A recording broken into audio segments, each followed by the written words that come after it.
ਤੁਹਾਡੀ ਜਿਹੜੀ PR team ਹੈ ਬਾਈ, ਉਹ ਤੁਹਾਨੂੰ ਦੱਸਦੀ ਹੈ ਕਿ ਬਾਈ ਆਹ ਨਾ ਬੋਲਿਆ ਕਰੋ, ਇਹਨੂੰ ਪਰਹੇਜ਼ ਕਰਿਆ ਕਰੋ, ਕਿ ਤੁਸੀਂ ਮਰਜ਼ੀ ਦੇ ਮਾਲਕ ਹੋ, ਇਹਨਾਂ ਨੂੰ ਕਹਿੰਦੇ ਹੋ ਤੁਸੀਂ ਮੈਨੇਜ ਕਰੋ? ਕੋਈ ਕਹਿੰਦਾ ਮੇਰੇ ਜਿਵੇਂ ਤੁਸੀਂ ਵੀ ਆਪਦੇ ਹੀ ਹੋ, ਤੁਸੀਂ ਤੁਹਾਡੇ ਵਰਗਾ ਭਰਾ ਵੀ ਕੋਈ ਸਮਝਾ ਦਿੰਦਾ ਬਈ ਆਪਾਂ ਆਹ ਰੱਖਾਂਗੇ ਜਾਂ ਨਾ ਰੱਖਾਂਗੇ, ਸਾਰੇ ਤਾਂ ਮਦਦ ਕਰਦੇ ਆ ਜੀ। ਤਾਂ ਕੋਸ਼ਿਸ਼ ਤਾਂ ਇਹੀ ਹੁੰਦੀ ਹੈ ਵੀ ਸਹੀ ਗੱਲ ਕਰੀਏ। ਕਿੰਨੇ ਸਾਲ ਹੋ ਗਏ ਬਾਈ ਤੁਹਾਨੂੰ ਇੰਡਸਟਰੀ ਦੇ ਵਿੱਚ?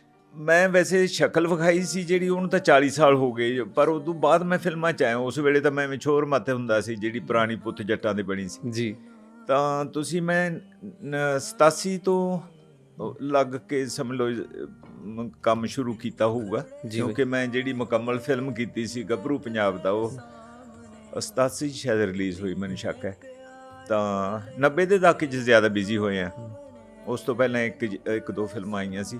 ਜਿਹੜੀ ਮੇਰੀ ਫਿਲਮ ਹੀਰੋ ਦੇ ਤੌਰ 'ਤੇ ਆਈ ਸੀ, ਉਹ ਸੀ ਗੱਭਰੂ ਪੰਜਾਬ ਦਾ। ਵੈਸੇ ਉਸ ਤੋਂ ਪਹਿਲਾਂ ਮੈਂ ਵਿਲਨ ਦੀਆਂ ਕੀਤੀਆਂ ਸੀ 2-3।